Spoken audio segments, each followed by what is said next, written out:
O Espiritismo desvenda os grandes enigmas da vida. De onde venho? Para onde vou? O que acontece após a morte?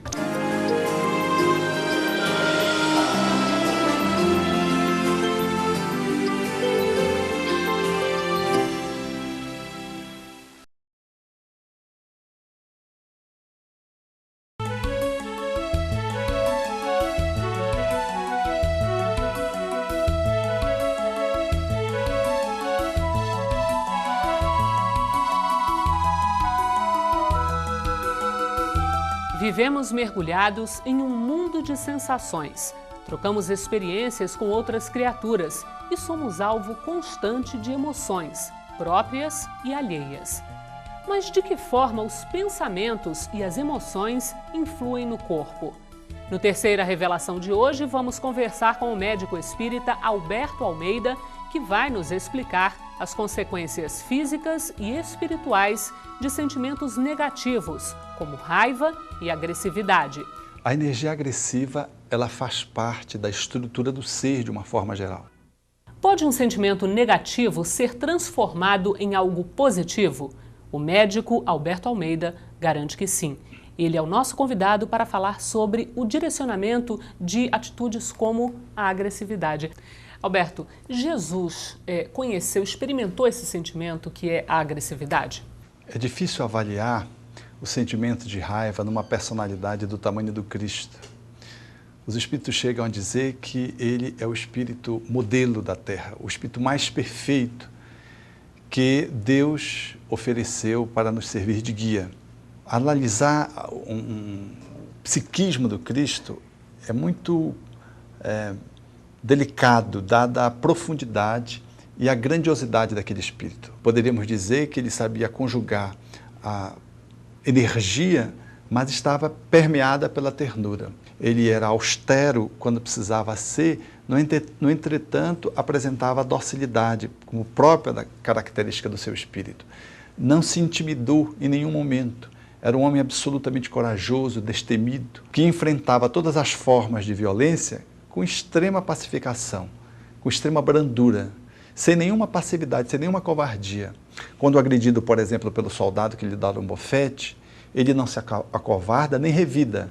Ele olha para o soldado e diz: tu me bateste na face, qual foi o mal que te fiz? O que é que eu falei de errado? Se eu falei alguma coisa de errado, me diz o que é que eu falei, mas se eu não falei nada errado, por que tu estás me agredindo? Quer dizer, uma fala muito pontual, muito assertiva, demarcando o seu espaço através de uma postura não violenta, mas uma postura ativa, mansa, corajosa e assertiva, deixando o soldado embaraçado. Quando os guardas vão prendê-lo e que Judas beija-lhe a face, ele trata com uma suavidade Judas, muito embora já soubesse que Judas estava envolvido no processo da traição, tratando de amigo. E quando ele pergunta quem eles estavam procurando e os soldados dizem que era Jesus Nazareno, ele diz: sou eu. E os evangelhos narram que os soldados caíram quando ele afirma que era ele. Então era um homem de uma energia poderosíssima. No entretanto, ele alocava essa energia inteiramente para o bem. É o que faz muitas pessoas ficarem sem entender o porquê ele, com tanto poder, se deixaria crucificar. É que a proposta dele não era a proposta da energia agressiva pela violência. A proposta dele não era a sobrepujação sobre os outros em função de um domínio despótico, valendo-se dessa energia de uma forma a dominar, a manipular, a vencer as pessoas.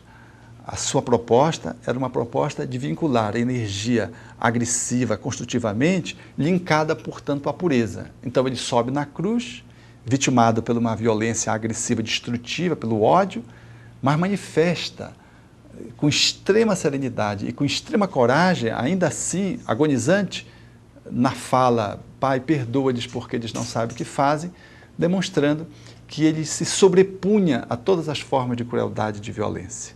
Alberto, quando uma pessoa tem um acesso de fúria, de ira, uma manifestação de cólera, é possível apontar uma eventual manifestação de um determinado tipo de espírito, de uma determinada vibração espiritual?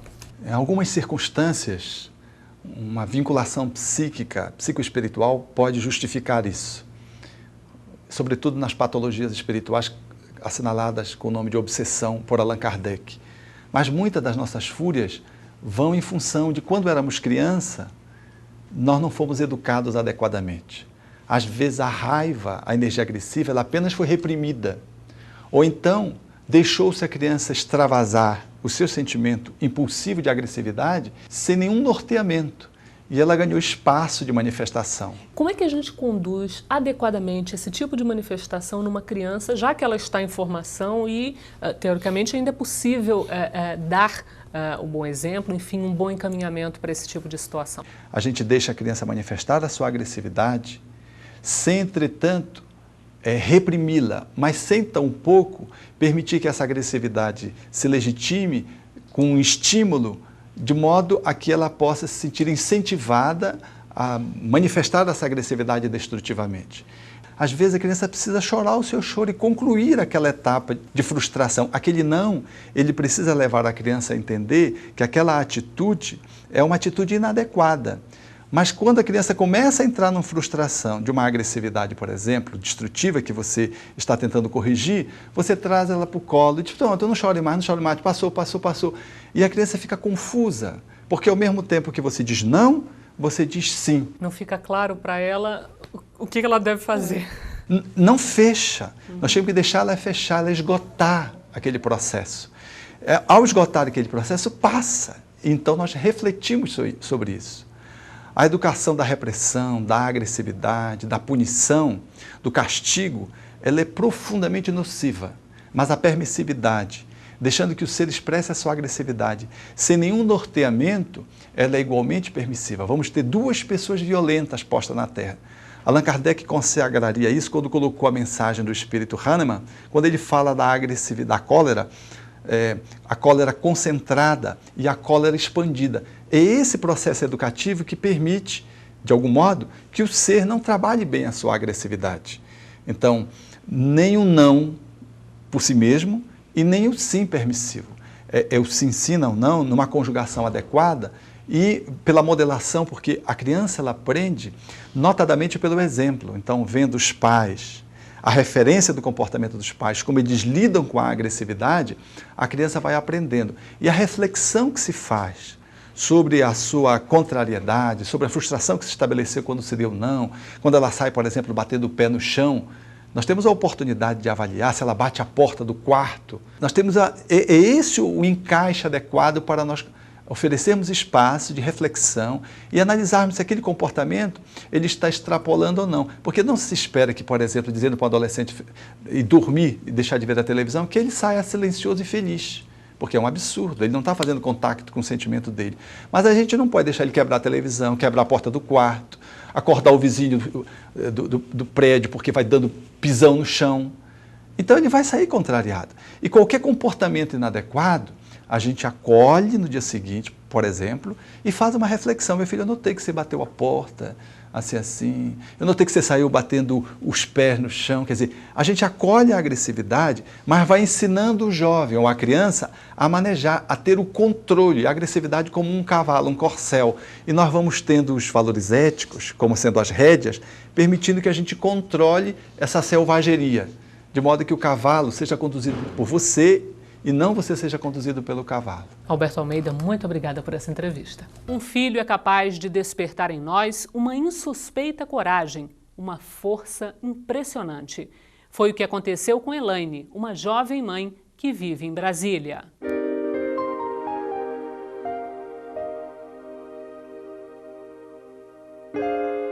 Meu nome é Elaine, tenho 27 anos.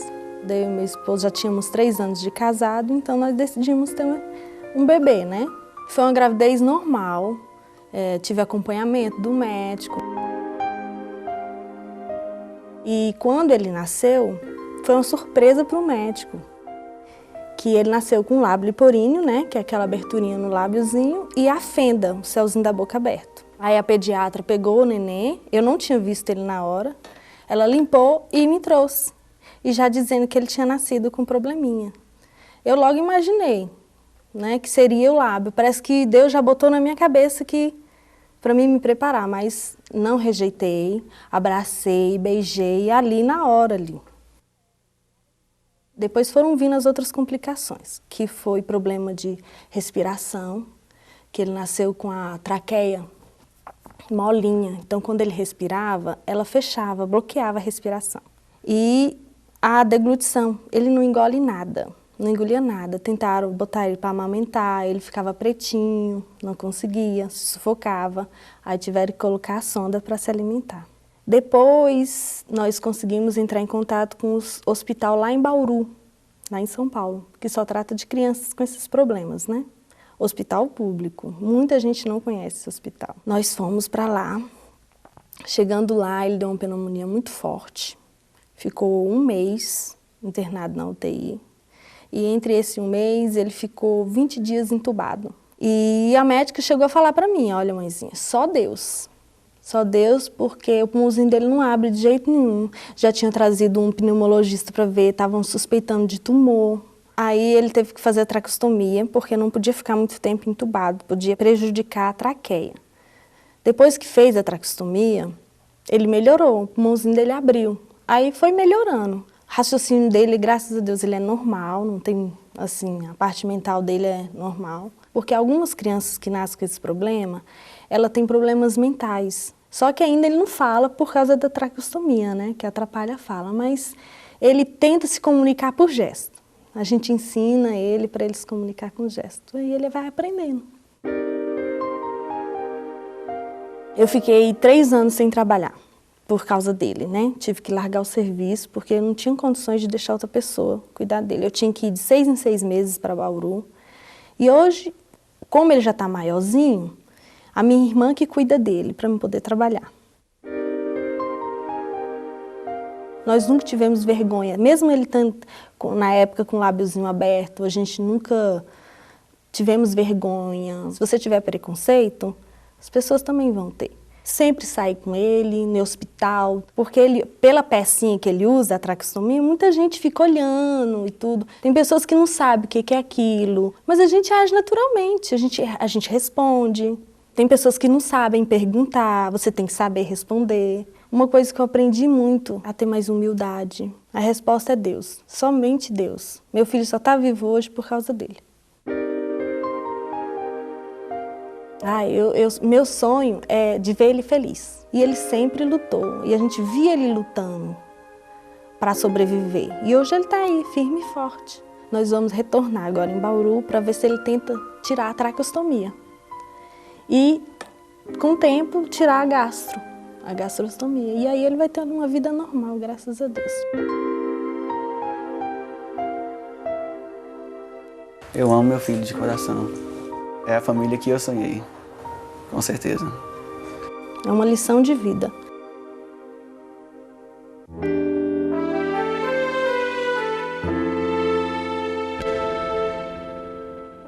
Essa semana, Margarete nos enviou a seguinte pergunta: podemos admitir que o câncer seja uma doença kármica?